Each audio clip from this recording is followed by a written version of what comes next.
Assalamualaikum warahmatullahi wabarakatuh. Alhamdulillah Rabbil Alamin. Assalatu wassalamu ala asyrafil anbiya wal mursalin wa ala alihi wa sahbihi ajma'in. Amma ba'd. Kita meneruskan bacaan kitab At-Tibyan fi Adabi Hamalatil Quran karangan Al-Imam An-Nawawi rahimahullahu ta'ala. Masuk ke bab yang ke-6. Bab yang ke-6. Dan perbincangan dalam bab ni diletakkan tajuknya fi adabil Quran, iaitu adab berinteraksi dengan Al-Quran. Hilang-hilang. Tes hilang dek so. Kejap ada, kejap hilang. Ada masalah. Testing 1 2 3. Test.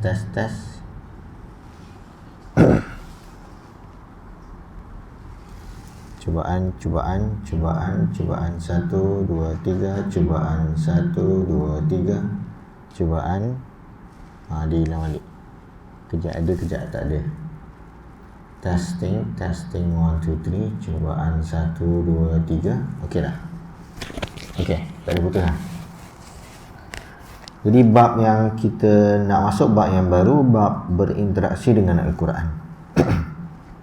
Sebelum ni apa beza dia? Sebelum ni dia fokus kepada orang yang mengajar, dan lepas tu fokus kepada yang belajar, dan sekarang fokus dia kepada apakah adab-adab berinteraksi dengan Al-Quran itu sendiri.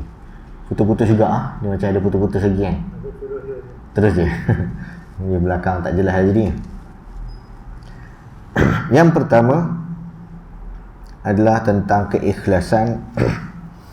Dan Imam Nawawi sebutkan hadzal bab huwa maqsudul kitab. Bab yang ke-6 ni adalah tujuan utama buku ni. Bab yang ke-6 ni lah yang menjadi objektif utama. Okey, yang menjadi objektif utama. Wa huwa muntashirun jiddan. Perbincangan dia panjang. Perbincangan dalam bab yang ke-6 ni panjang. Maknanya kalau pergi letakkan perbincangan ni dekat kitab-kitab yang lain, dia bincang panjang. Sebab tu Imam Nawawi sebut kat sini, wa ana usyiru ila atrafin min maqasidihi. Aku cuma nak bagi tahu, tunjukkan bahagian-bahagian tertentu sahaja daripada tujuan-tujuan utama. Okey, jadi makna apa? Dia tak sebut semua sekali. Kalau sebut semua, kitab dia jadi tebal. Dia tak sebut semua. Sebab tu dia bagi tahu kenapa karahatal italati, tak nak dia jadi panjang. Dia cakap dia tak nak panjang, tapi bila kita buka buku ni panjang. Tara macam tu pun kita rasa panjang dah. Maknanya apa? Kalau dia nak tulis betul-betul, dia akan lagi tebal. Lagi kenapa dia buat hanya ambil bahagian-bahagian penting saja, dia ringkaskan sahaja, khaufan ala qari'ihi minal malalah. Bimbang orang yang baca rasa bosan. Bimbang orang yang baca rasa bosan. Okey. Tapi sekarang ni kalau yang kita baca yang ni saja pun, kalau baca sendiri kat rumah agak-agak masih rasa panjang pun takut bosan juga. Okey. Tapi maknanya Imam Nawawi highlightkan daripada awal, yang ini dah ringkas sebab dia takut panjang dan takut orang bosan. Dia risau apa orang fikir. Dia risau apa kesan dia tulis ini kepada orang yang membaca. Kenapa dia nak risau? Dia kan ulama', dia kan guru, dia kan alim. Kenapa dia nak risaukan apa orang fikir? Sebab tak ada faedah untuk buat semua benda ni kalau kita tidak meraihkan orang yang nak baca, orang yang nak dengar. Dia jadi istilah budak-budak sekarang ataupun syok sendiri. Maknanya kita, yang penting kita bercakap. Kita ada ilmu, kita cakap je lah apa dia cakap. Kalau orang tu Allah bagi hidayah, dia dapatlah hidayah. Tapi kita tak fikir orang rasa dengar, rasa nak dengar ke tak. Kita tak fikir orang akan rasa bosan ke tak. Kita tak fikir orang akan rasa macam panjangnya dia bercakap dan seumpamanya atau tak. Tapi Imam Nawawi mengambil kira semua hal ini. Dan dia dah ulang banyak kali dalam bab guru yang mengajar, dalam bab pelajar yang belajar. Yang mengajar pun elak anak murid rasa bosan, yang belajar pun jangan kacau cikgu masa tengah rasa bosan, pun dia ambil kira. Jadi bukanlah hal bosan atau membosankan itu hal remeh, melainkan yang peringkat mengada-ngada lah. Maknanya semua benda pun bosan bagi dia, itu susah lah. Okey, baca sikit dah, bukan panjang ni pun, itu pun dia kata bosan lah. Yang seronok bagi dia tu yang hiburan ke apa, yang itu kita katakan dah mengada-ngada lah. Tapi maksudnya kat sini kita faham bahawa Imam Nawawi usahakan sehabis baik apa yang dia sampaikan, dia elakkan daripada orang rasa bosan. Fa awwalu dzalika, yang pertama, baru dia pergi pada poin yang penting. Poin yang pertama dalam bab yang ke-6, iaitu tentang keikhlasan. Wajib bagi orang yang membaca Al-Quran untuk berniat ikhlas melakukannya hanya kerana Allah. Kama qaddamnahu, seperti mana yang kita dah sebutkan bahagian awal sekali, antara topik pembincangan tentang keikhlasan. Guru yang mengajar kena ikhlas, student yang belajar kena ikhlas, mengajar, belajar kena ikhlas, dan adab secara umum dengan Al-Quran mesti mulakan dengan keikhlasan. Kedua, wa mura'atul adabi ma'al Quran, dan jaga adab bila berinteraksi dengan Al-Quran, bila pegang, bila baca, bila mengamalkan isinya. Fayambaghi, dan hendaklah dia ayyastahdira fi nafsihi annahu yunaji Allah Ta'ala. Dia mesti usahakan untuk sedar bahawa bila dalam dirinya, bila dia membaca Al-Quran, dia sedang berbicara dengan Allah. Kita sedar bila kita katakan Al-Quran tu apa? Semua orang akan jawab Al-Quran tu adalah kalamullah, kata-kata Allah. Mana Allah berkata-kata dengan siapa sekarang ni? Dengan kita. Jadi sebenarnya sepatutnya apa yang berlaku? Ada interaksi. Jadi kalau kita sedang berbicara dengan Allah, Allah sedang berbicara dengan kita, maka macam kita sesama kita, kalau kita tengah bercakap dengan kawan dan kawan tu tak fokus dengan kita, kita rasa apa? Rasa seronok? Suka? Kita bercakap penat dengan anak ni, anak tengok phone, rasa apa? Sakit hati, marah, geram. Okay, anak buat kat kita, kita tak apa pula kan? Anak bercakap dengan kita main phone, kita tak apa pula. Dia pun rasa geram. Jadi normal lah kan? Jadi macam tu jugalah keadaannya. Maknanya bila kita berinteraksi dengan Al-Quran, Allah sedang berbicara dengan kita, dan sepatutnya kita juga memberikan perhatian terhadap apa yang Allah sampaikan kepada kita. Okey. Jadi kita kena sedar bahawa kita sedang berbicara dengan Allah. Wa yaqra'u ala hali man yarallaha ta'ala. Seperti mana konsep ihsan. Dia baca Al-Quran dalam keadaan suasana seolah-olah dia melihat Allah secara langsung. Anta'budallaha ka'annaka tarahu. Engkau abdikan diri kepada Allah seolah-olah engkau melihatnya. Fa illam takun tarahu, kalau engkau tak pun dapat mampu untuk berusaha membayangkan seolah-olah engkau melihat Allah, fa innallaha ta'ala yarahu, hakikatnya Allah nampak kita. Jadi kesedaran itu akan membantu untuk kita lakukan yang terbaik. Ihsan maknanya kita lakukan ibadah, aktiviti yang dibuat hanya kerana Allah itu dalam keadaan yang terbaik. Keadaan kita, niat kita, persekitaran kita, kita usahakan yang terbaik. Itu ihsan. Dan ihsan kunci utamanya pada keikhlasan. Imam Nawawi sambung Okey, dalaman settle. Sekarang ni luaran. Wa yanbaghi idza arada al-qira'ata, kalau orang tu nak baca Al-Quran, ayunadhifa fahu, hendaklah dia bersihkan mulut dia, bisiwaki, sama ada dengan siwak, wa ghairahu atau wa ghairihi, ataupun dengan bergigi ke, nak pakai apa sekarang ni siap water yang pakai flash tu, sekarang ni ada air pula kan. Jenis gusi kuat tu sikit, kena spray dengan air tu, keluar semua. Bersihkan mulut, bersihkan gigi.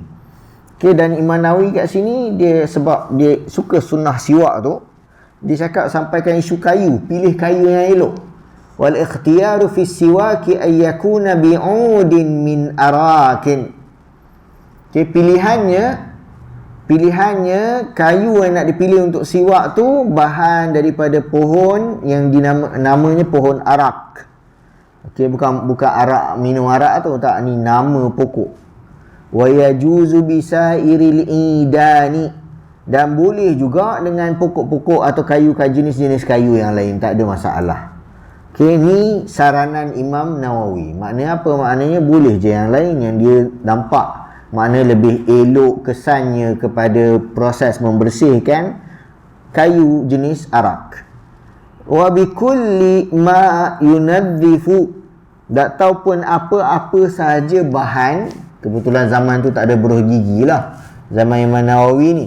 Jadi cakap boleh gunakan bahan-bahan lain, kal khashinah atau kal khirqatil khashinati awil usna wal usnani wa ghairi dhalika. Sama ada pakai kain kasar, kain tu bersih tapi dia kasar, dia boleh bersihkan gigi, ataupun ada jenis daun. Zaman tu daun usnan atau apa-apa peralatan yang lain. Zaman kita automatik lah berus gigi, tak ada lain lah. Yang memang semua orang pakai untuk bersihkan gigi dan mulut. Okey, malah cuba sehabis baik. Maknanya boleh termasuk sekali apa ni orang panggil yang mouthwash. Okey, nak kumur-kumur tu kan, Listerine ke apa ke, nak bagi hilang bau. Kalau tak hilang juga bau, maknanya apa? Plak gigi. Yang tu orang kena pergi jumpa doktor lah, buat apa, scaling. Okey, kita dulu kecil-kecil tak ada kesedaran benda ni, sampai besar barulah doktor cakap, tebalnya plak gigi. Barulah jumpa doktor kena gerudi, keluar semua, tiba-tiba rasa lapang gigi sebab tak tahu. Okey, Allah jadikan maknanya bukan semua orang Allah maknanya ada kesedaran kan. Ada kadang-kadang parent tak perasan rupanya isu gigi ni. Kenapa anak ni bau gigi macam tu sekali apa semua kan. Ingatkan pasal tak gosok gigi selalu, bukan sebab isu plak gigi. Okey.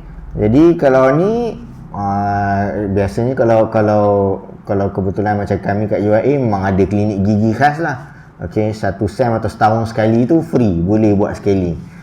Kalau kita kat sini klinik kesihatan ada yang bahagian gigi pun RM1 lebih kurang macam tu jugalah untuk scaling. Kalau pergi apa klinik apa swasta 100, 120, kadang 200 gantung tempat. Tapi bila buat dia akan hilangkan bau, dan itulah yang tujuannya, maknanya supaya kita beradab dengan Al-Quran. Maknanya kita usahakan hatta mulut kita tak berbau. Okey. Dengan apa cara sekalipun, wa fi husulihi bil isba'i, kalau tak ada benda-benda tu semua hatta terpaksa nak guna jari sekalipun. Okey, janganlah buat depan orang. Tengah makan apa semua, dia selamba je pergi korek-korek dengan gigi, kuku nampak hitam, kotor. Itu dah jadi pengotor. So kita katakan maknanya beradab jugalah buat tu dekat dalam tandas ke kat rumah ke apa ke. Okey, kalau baru lepas makan tu pergi kejap apa tandas tu, sinki tu eloklah, jangan yang sinki yang nampak depan semua orang tu, masa tu korek-korek orang beratur belakang kita nak basuh tangan. Okey, so jadi maknanya kita fikirkan semua keadaan dalam keadaan ia juga, tidaklah sampai mengganggu orang lain. Okey, boleh juga dengan jari yang kasar. Okey, wa fi husulihi bil isba'i. Okey, saya adjust sikit ayat dia. Kalau nak guna jari ada 3 pandangan ulama mazhab Syafi'i. Kalau kalau bila guna jari dia boleh bersihkan, okey, jari yang kasar. Okey, tak tahulah sekarang ni jari kasar tu orang macam mana yang selalu pergi buat kerja buruh ke ataupun yang, so kalau dia jari jenis kasar, dia ada 3 pandangan li ashabi Syafi'i, makna di sisi ulama mazhab Syafi'i. Pertama, asyharuha annahu la yahsulu, yang masyhur mengatakan tak dapat kelebihan sunnah membersihkan gigi kalau guna jari. Itu yang masyhur, tak diterima, tak dianggap sebagai melakukan pembersihan. Kedua, mengatakan diterima, boleh, dianggap macam bersiwak. Dan yang ketiga, yahsulu illam yajid ghairahu, dia dapat kelebihan bagaikan bersiwak kalau tak jumpa alat-alat lain. Lepas tu dia guna jari, at least adalah. Okey, kalau wala yahsul in wajada, tapi dia tak akan dapat kelebihan tu kalau sebenarnya alat-alat lain ada. Bergigi ada, apa semua ada, tapi malah nak pakai, nak korek juga dengan jari dia. Tu tidak dapat. So 3 pandangan tersebut, okey, dia tak bagi tahu apa yang dia, maknanya dia lebih cenderung, dia cuma ambil cakap ashhar. Yang paling popular mengatakan tak dapat ganjaran, maknanya tak dapat kelebihan bagaikan bersiwak kalau guna jari. Wa yastaku ardan, cara siwak tu pun Imam Nawawi ajar. Okey. So hendaklah bersiwak ardan. Ardan ni bahasa Arab, kalau tak silap melintang ke atas bawah rasanya. Ardan.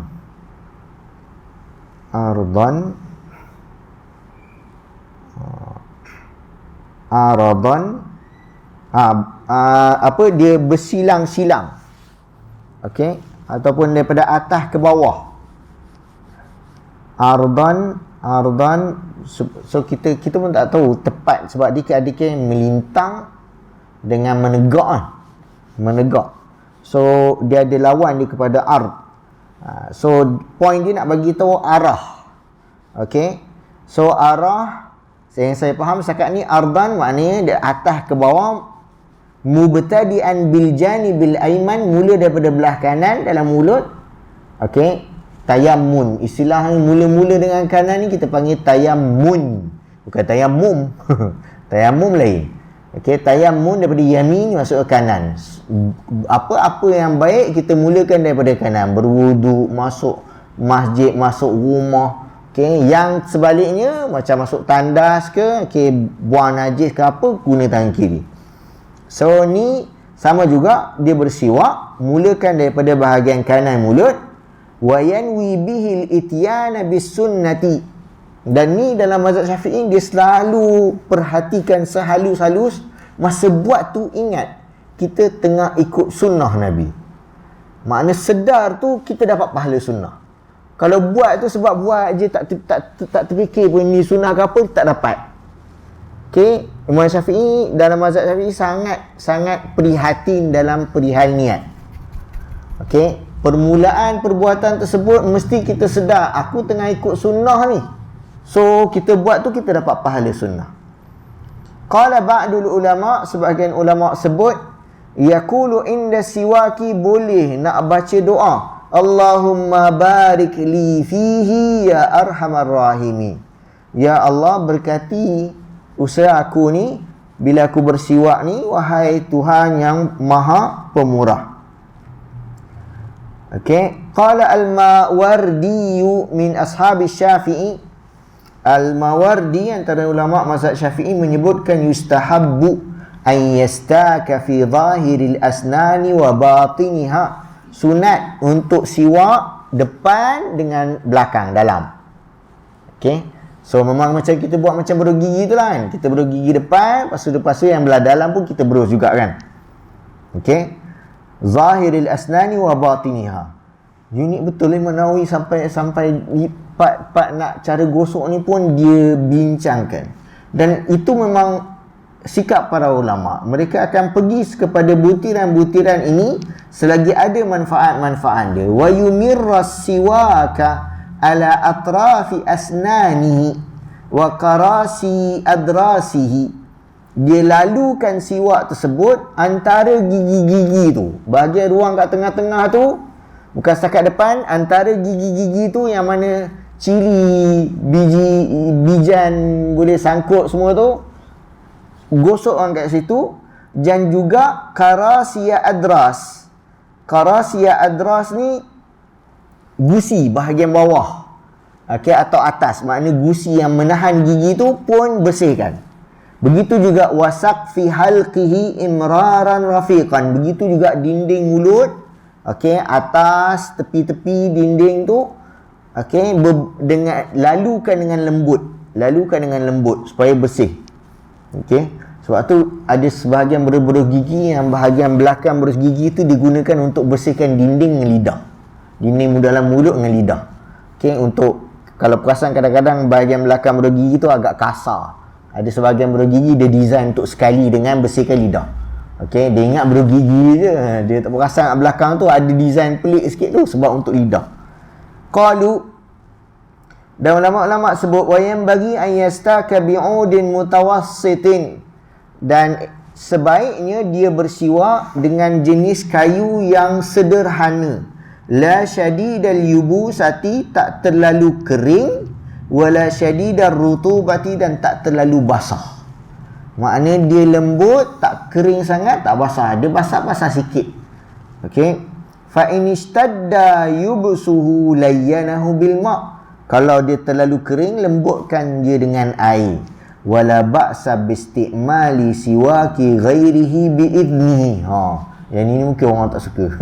Apa? Boleh pakai siwak orang lain kalau dah minta izin. Kita pun macam pelik. Sebab dah pakai siwak orang lain, dah kena gigi orang lain, entah apa benda dah melekat kat situ, kita kata.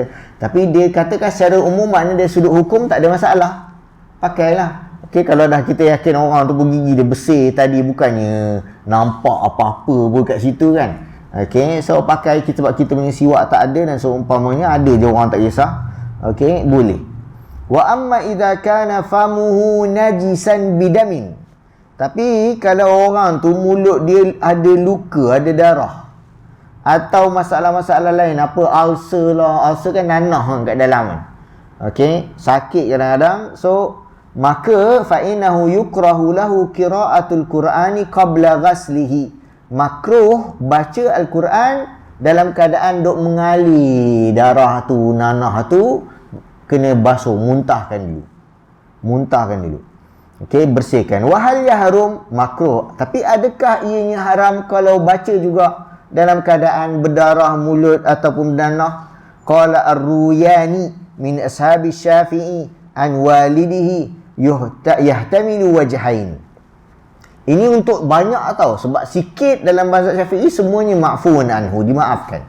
Kalau sikit-sikit macam kes nyamuk ke kat dekat apa ni, darah sikit keluar dalam keadaan kita tak sengaja terkopek ke apa kan, nampak keluar sikit merah macam tu, itu semua dimaafkan. Yang dilarang ni yang jenis ngali banyak, yang patut kita kena tahan, tampan ataupun rawat dahulu baru kita solat. Okey, jadi dia kat sini, kalau dalam kes ni yang dalam mulut ni, dalam mulut berdarah, lepas tu nak siwak, okey, dia cakap ada dua pandangan dalam bab adakah ianya haram nak baca juga Al-Quran dalam keadaan mulut berdarah. Wal asahu la yahrumu, yang sahih ianya tidaklah haram, tidaklah dilarang. Okey, tidaklah dilarang. Maknanya apa? Maknanya sekadar paling kurang pun makruh. Okey, taklah haram. Kalau dalam keadaan dia sikit sangat, so teruskan baca, tak ada masalah. Okey, dalam keadaan dah usaha untuk halang, maknanya dah pakai alat ke, dah muntahkan, lepas tu kita punya part nak kena mengaji, nak kena mengajar dan seumpamanya, baca masa tu tak ada masalah. Bab seterusnya, okey, isu ikhlas, isu adat-adat yang umum tadi tu, ada apa nak tanya tak? Okey, jelas? Ya.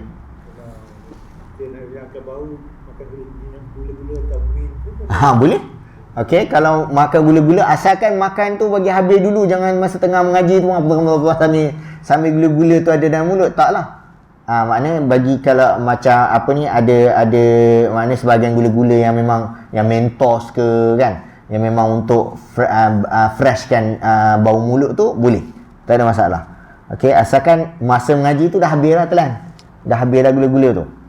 Okey, kalau rasa masa gula-gula tu kat dalam mulut tak mengganggu sebab dia kecil sangat, sebab ada yang gula-gula tu yang kecil sangat, tak mengganggu sangat, tak ada masalah lah.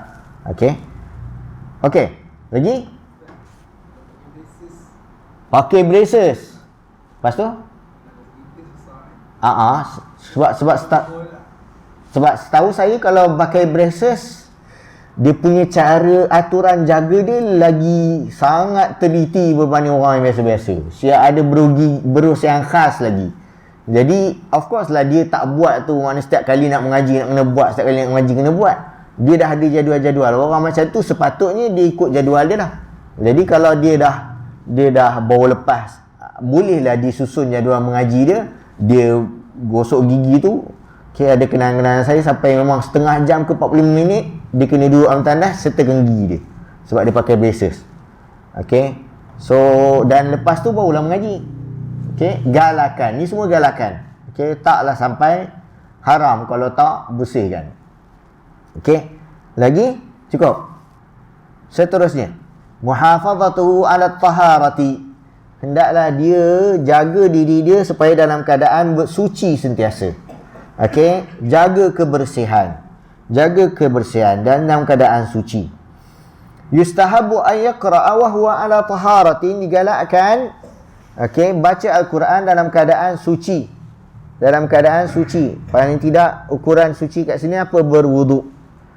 Okey, dalam keadaan berwuduk. Fa in qara'a muhdithan, ingat ni baca al-Quran beza dengan kita tengok sebab dia cakap apa kat sini. Kalau dia baca al-Quran dalam keadaan berhadas maksudnya apa? Tak ada wuduk. Okey, tak ada wuduk. Tak kisahlah sebab kentut ke batal ke, sebabkan apa-apa, jaza boleh baca bi ijma'il muslimin.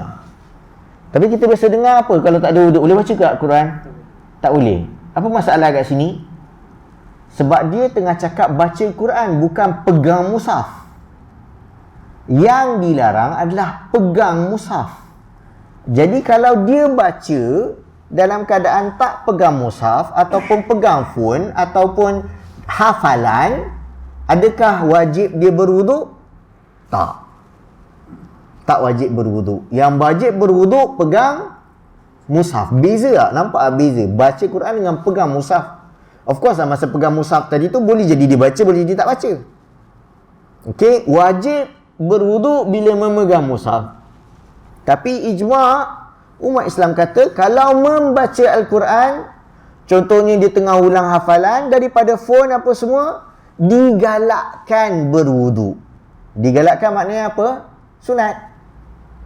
Tak sampai kepada wajib. Nampak tak beza tu? Isu pegang mushaf dengan isu baca Al-Quran sahaja tanpa pegang mushaf. Sebab baca Al-Quran boleh jadi dalam keadaan pegang ataupun tak pegang mushaf. Apa pegang mushaf maknanya apa? Adakah phone mushaf? Kalau kita tengah buka Quran kat phone, buka mushaf. Kalau kita tengah apa ni Quran yang besar-besar kat situ kan, besar kat dinding kan, tak tahulah siapa-siapa kalau berdiri setengah jam baca Yasin kat dinding tu. Kan? Maka duduk kat situ dia baca. Okey, dalam keadaan dia tak ada wuduk, tak ada masalah. Okey? Kan yang Yasin yang besar-besar ke, ataupun kebetulan rumah tu masuk, kita tunggu tuan rumah ajak masuk, nampak ayat kursi kan. Okey, alang-alang ada orang tampak kat situ, tak ada orang baca, aku bacalah Allahu la ilaha illa. Boleh, tak ada masalah. Okey, yang kena berwuduk bila kita pegang mushaf. Pegang mushaf. Okey, ini kata-kata Imam Nawawi tahu, jangan confuse. Okey, wal ahadits fihi kathiratun ma'rufah. Okey, hadis banyak menyebutkan tentang hal yang sama. Okey, sunat berwuduk. Bila dah sunat ni janganlah pula ambil alasan kata tak apa kan, bukannya haram. Bohong. Maknanya kita nak pahala lah kan. Nak pahala sebab tak ada orang yang akan claim kat sini aku dah ada banyak. Dah dia macam tak apalah kali ni tak payah berwuduk. Jangan macam tu. So maknanya usahakan untuk berwuduk setiap kali membaca Al-Quran. Tapi kalau ada keadaan-keadaan Maknanya kita tak sempat, ada halangan, tapi masa tu rugi kalau tak baca Quran. Tengah tunggu bas ke, dalam LRT ke, okey, anak tengah buat hal apa semacam kita tunggu anak balik sekolah ke, tak sempat nak cari mana-mana. Nah, baca je lah. Okey, takkan nak turun pula nak cari dik surau kat mana sekolah ni, nak ambil wuduk kejap. Kenapa nak mengaji? Nak mengaji balik sampai kereta, anak dah sampai minta balik dah menangis-nangis. Tak sempat buat apa-apa. Baca je. Maknanya keadaan-keadaan macam tu tak perlulah nak terkejar-kejar pergi ambil wuduk pula dulu. Tapi kalau dah kat rumah, kalau dah dengan keluarga kau, kalau memang kat surau atau kat masjid ke apa ke nak mengaji dan masa banyak, ambil dah wuduk, dapat pahala lebih. Okey, jadi jangan salah faham menganggap semata-mata tak wajib ambil wuduk, kita tiba-tiba kata tak apalah, tak payah ambil wuduk. Itu salah. Okey? Jelas kan? Jelas? Seterusnya, qala Imamul Haramaini wa la yuqalu irtakaba makruhan bal huwa tariqan lil afdali.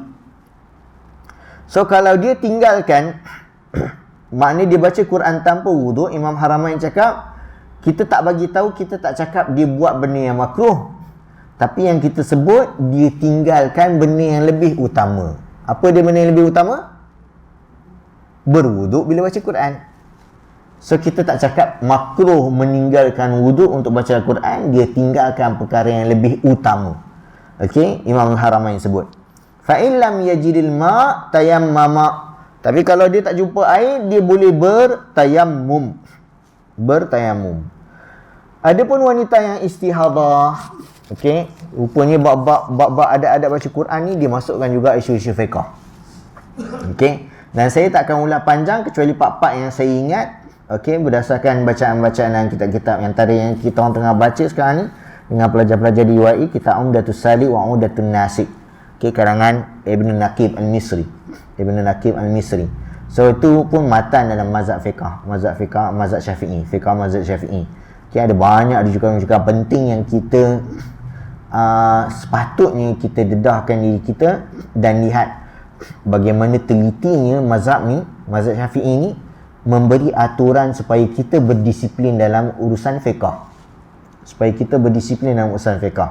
Yang mana saya sendiri dulu pun saya anggap saya salah faham. Ingatkan seolah-olah fiqh ni macam menyempitkan. Tapi bila faham, rupanya kita nampak sebenarnya fiqh ni sedang mengurus kita supaya disiplin. Okay, kalau tak kita akan melompat-lompat. Kejap ambil pandangan tu, tiba-tiba kat sini pandangan ni. Sampailah satu masa kita akan perasan pandangan kita ambil dalam hal ni dengan pandangan ni, dia jadi bertembung. Ada keadaan-keadaan, sebab apa? Sebab kita tak ikut disiplin. Jadi mazhab Imam Syafi'i ke, Imam Ahmad ke, Imam Abu Hanifah ke, Imam Malik ke, diorang bertujuan untuk ajak kita supaya semua aturan ibadah kita ada disiplin dan tersusun.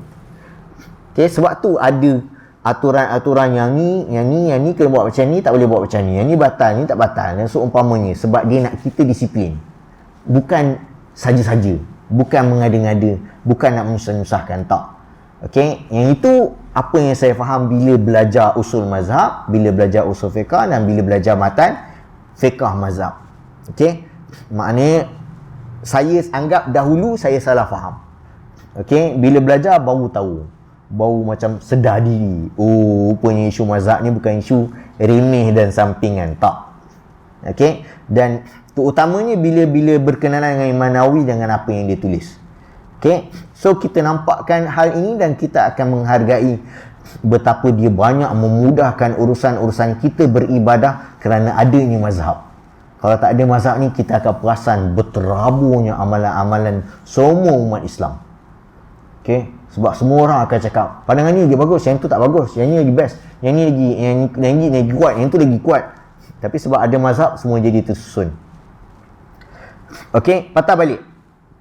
Wanita yang istihadah, darah penyakit.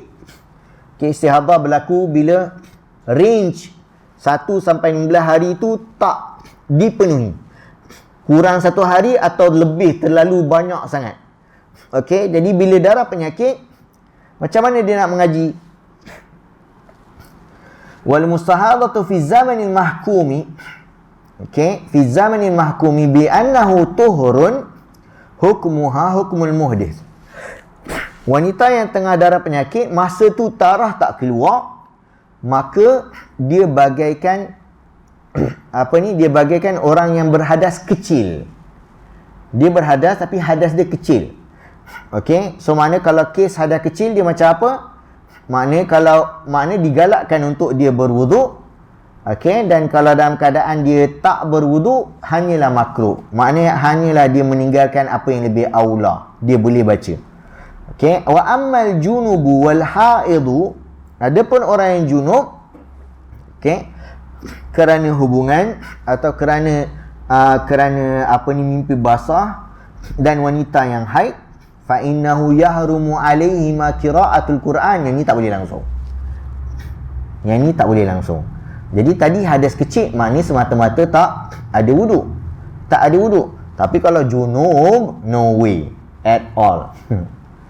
Haram baca Al-Quran untuk orang yang junub, untuk orang yang haid. Sawa'un kana ayatan, tak kisahlah baca satu ayat atau kurang daripada satu ayat. Tapi haram dia membaca dengan niat aku baca Al-Quran, haram. Junub, haid.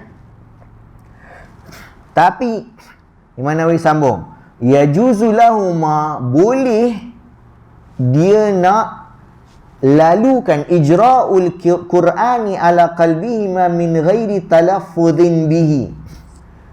Dia orang hafal Quran contohnya, ataupun dia tengah nampak tapi dia baca dalam hati.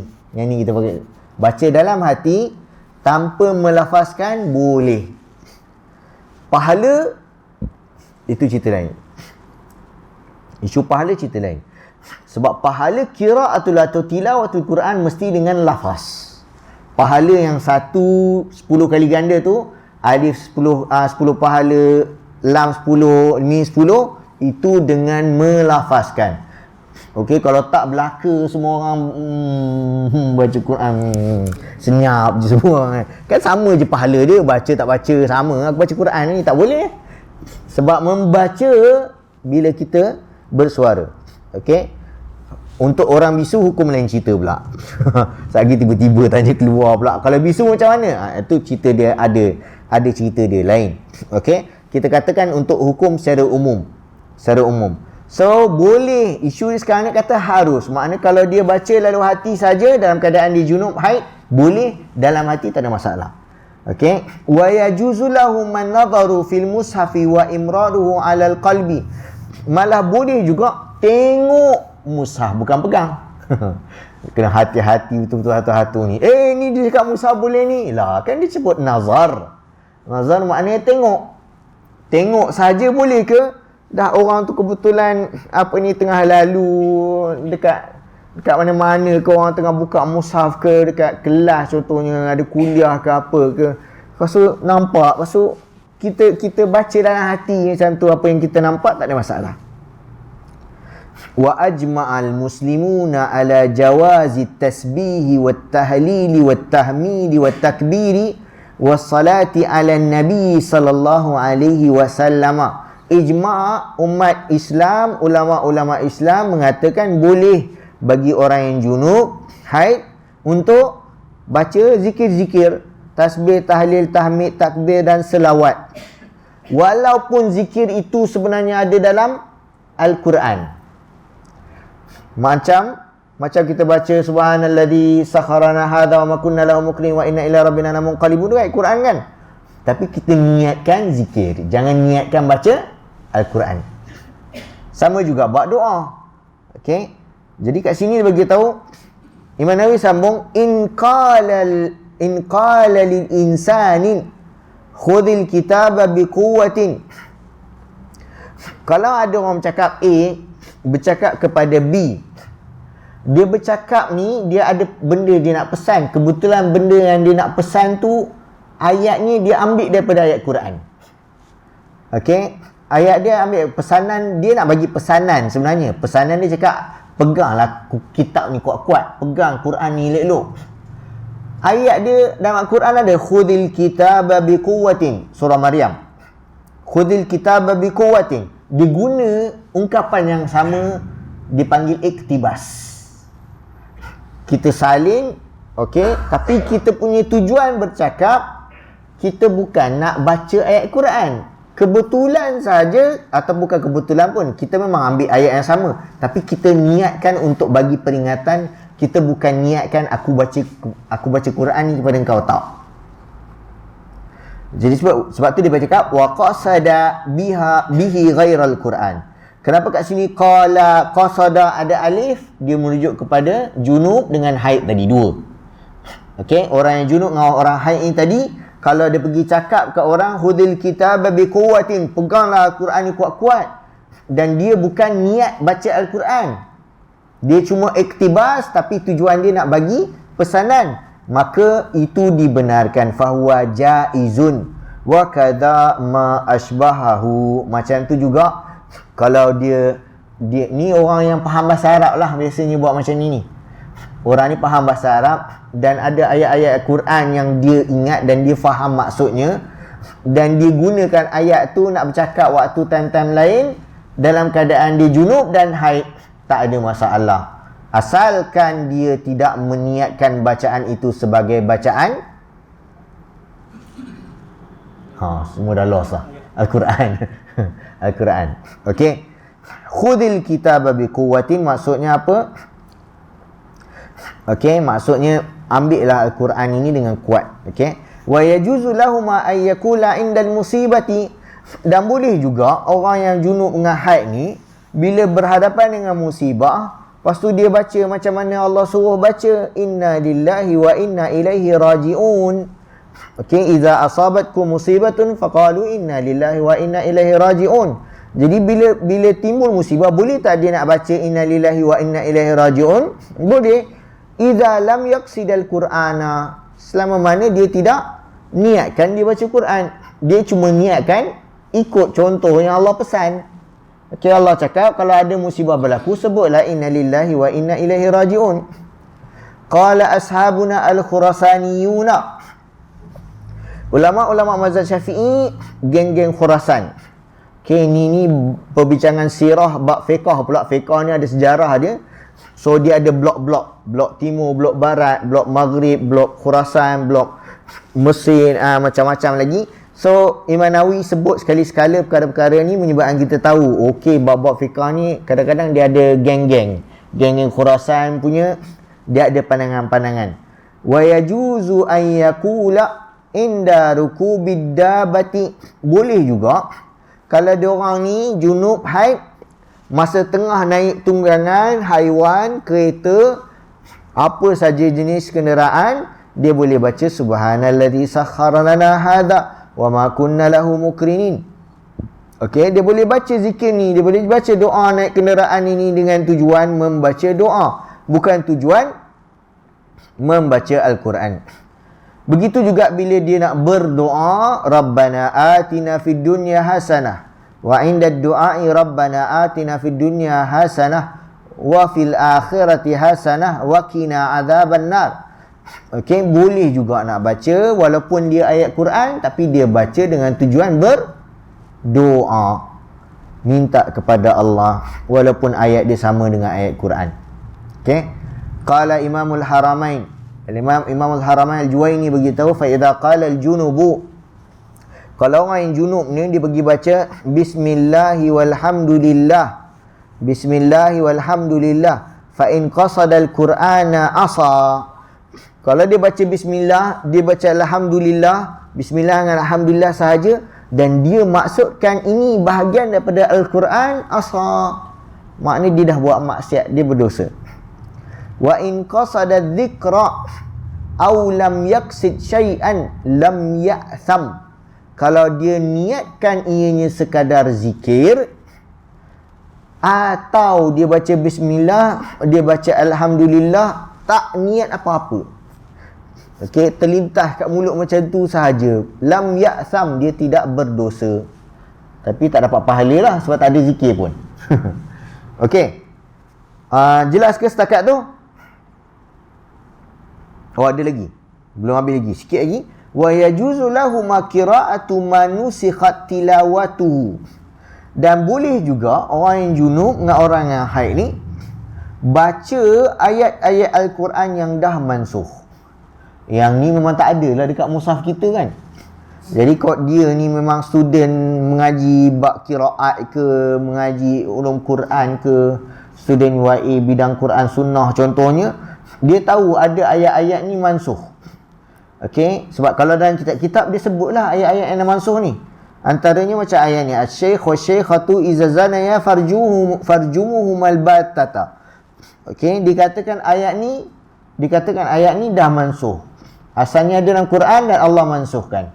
Oh boleh ayat Quran dia main mansuh-mansuh macam tu? Boleh, sebab hak Allah masa wahyu turun. Zaman penurunan wahyu tu berlaku nasah mansuh. Dan itu hak Allah. Maknanya Allah nak bagi tahu ada keadaan-keadaan Allah dah rancang daripada awal lagi. Ayat ini kekal dibaca sampai waktu ni dan kemudian ia hilang daripada bacaan Al-Quran dan digantikan dengan ayat yang lain. Okey, berlaku keadaan-keadaan itu dan seperti mana yang Allah dah takdirkan dan rancangkan. Jadi bukan seperti mana yang menjadi fitnah oleh sebahagian kelompok mengatakan, itu sebenarnya Allah terlupa. Dia baru dapat info baru. Sebab tu yang lama tu dia padam, macam kita terlupa, ada benda-benda kita terlupa. Yang ni padam ni, aku silap maklumat ni, kita update. Okey, penulis buku kan. Kalau kita penulis buku, so ada orang yang tulis buku, dia tersilap. Okey, lepas tu bila dia print yang baru, dia padam lah yang silap yang lama tu. So itu tak berlaku untuk Allah, mustahil. Okey, jadi berlaku nasah mansuh di dalam Al-Quran. Ayat yang mansuh itu orang yang junub dengan orang yang haid ni nak baca, tak ada masalah. Ada soalan ke?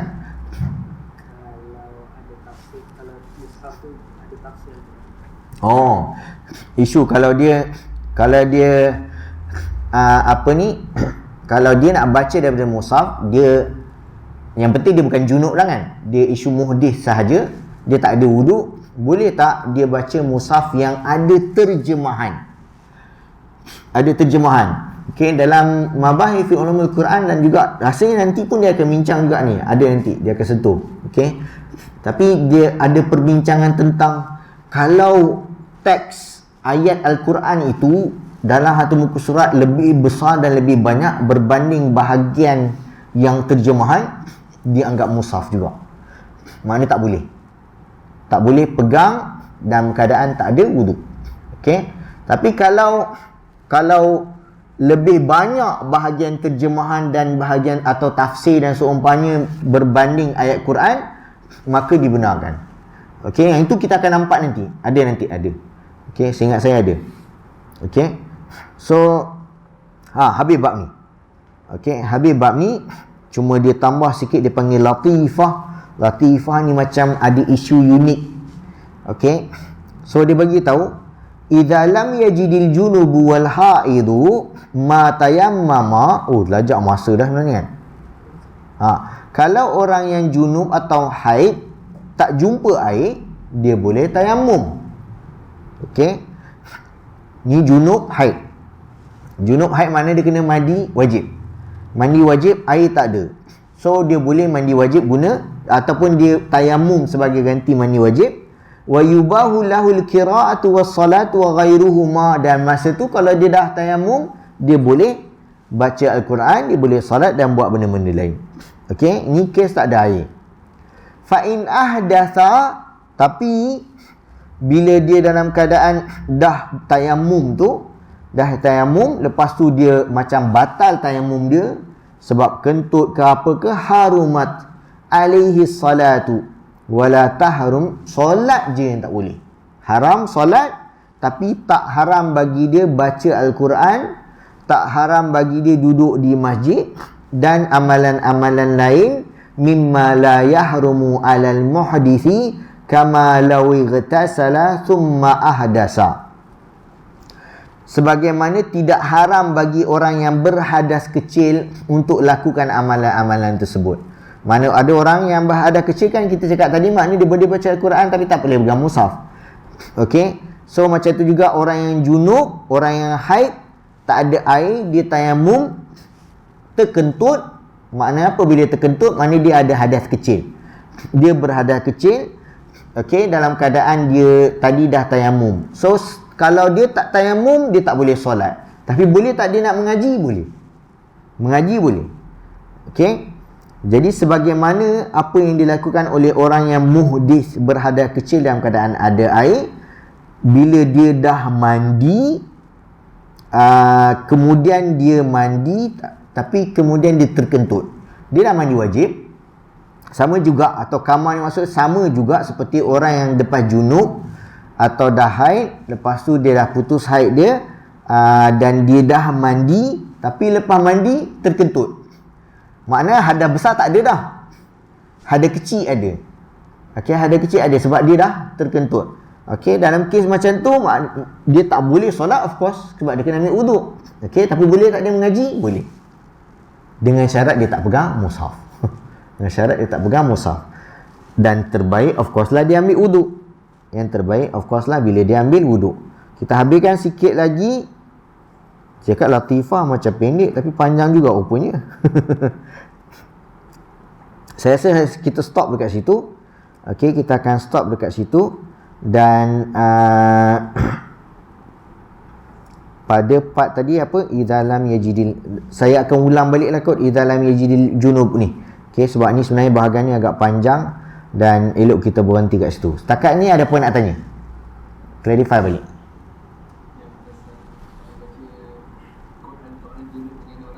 Haid,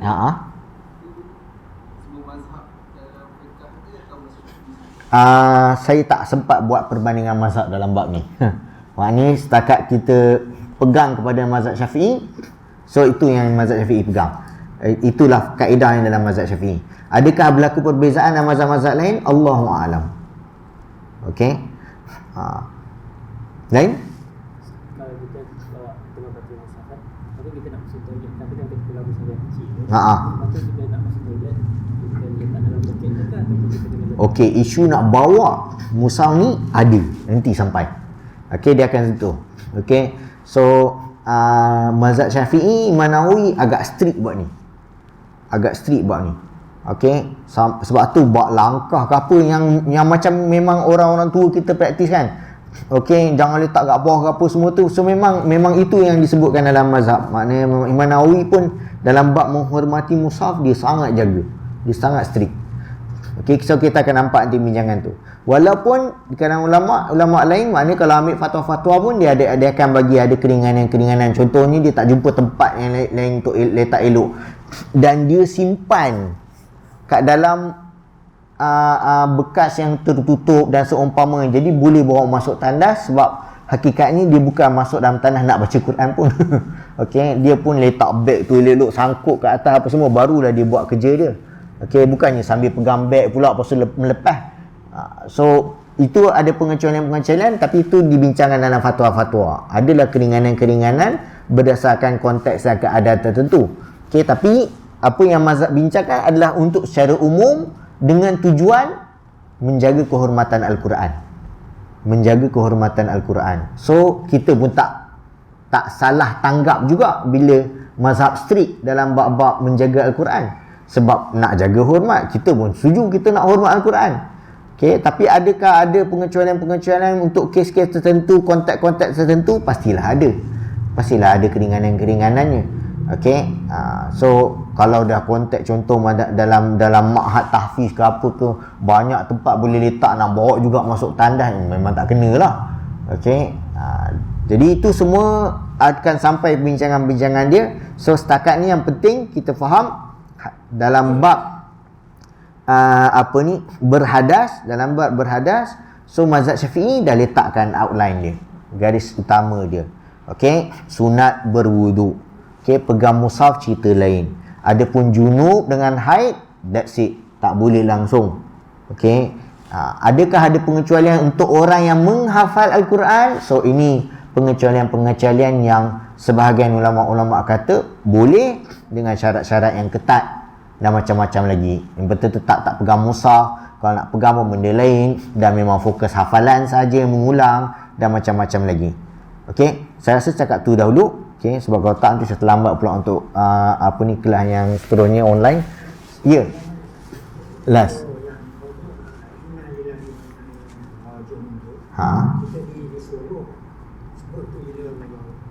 Musibah.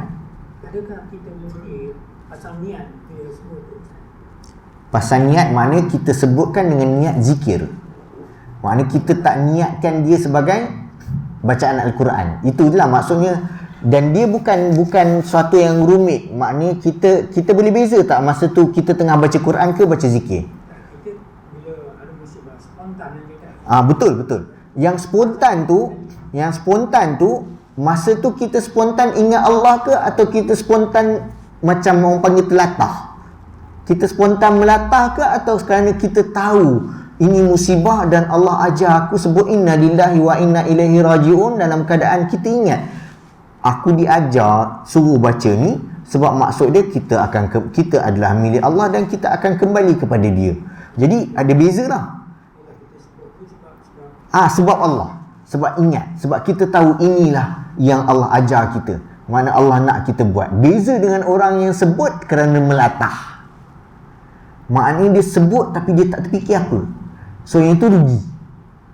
Okay? Perkataan tu maknanya dia biasa sebut, tapi dia sebut tu melatah. Dia macam orang melatah, maknanya dia sebut dia tak kawal kan. Dia macam cakap je. Melatah tu rugi Ustaz. Tak dosa tu. Kalau dia cakap niat langsung. Isu dosa ke tak tu dah jadi bab lain. Bergantung kepada dia apa yang menyebabkan dia boleh melatah dengan perkataan tersebut dalam keadaan tak ada maksud. Okey, dia sebab selalu lalai ke atau dia sebenarnya sakit ke. Okey, mungkin orang-orang yang masalah mental dan seumpamanya, jadi kita tak boleh kata dosa. Okey, jadi itu kena tengok case by case. Jadi tak semudah tu kita terus kata dosa lah. Yang penting kebiasaan.